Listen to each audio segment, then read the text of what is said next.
नमस्कार.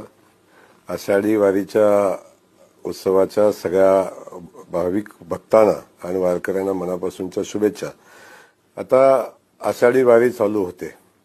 18 तारखेपासून तुकोबारायांची पालखीचं प्रस्थान होते आणि 19 तारखेला ज्ञानोबा माऊलींच्या पालखीचं प्रस्थान होते.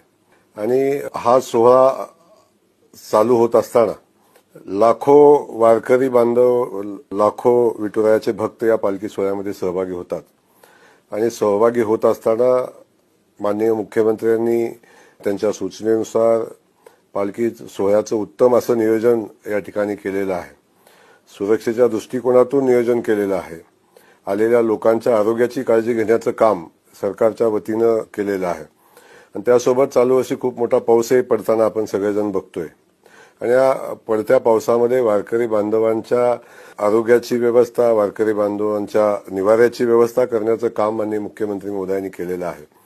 मुख्यमंत्री वारकरी निवारा केंद्र चालू वर्षी आपण शासनाच्या वतीनं करतोय. आणि या सोहळ्यामध्ये सगळ्या वारकऱ्यांना अपेक्षित असणारी सगळ्या सुविधा देण्याचं काम महाराष्ट्र सरकारच्या वतीनं करतोय.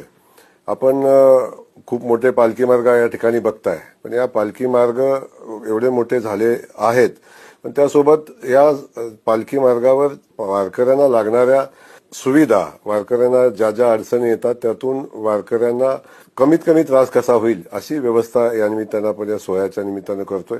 जो अनोखा सोहळा आहे, जो सोहळा अख्ख्या भारतभरातले भाविक भक्त या सोहळ्यामध्ये सहभागी होतात. जगभरामध्ये आता आपली ही विठुरायाची पालखी पोचलेली आहे.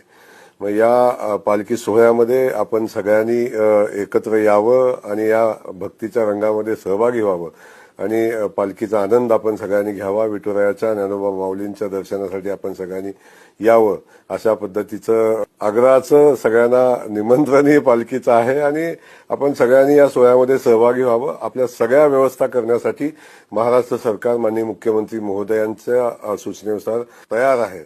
धन्यवाद.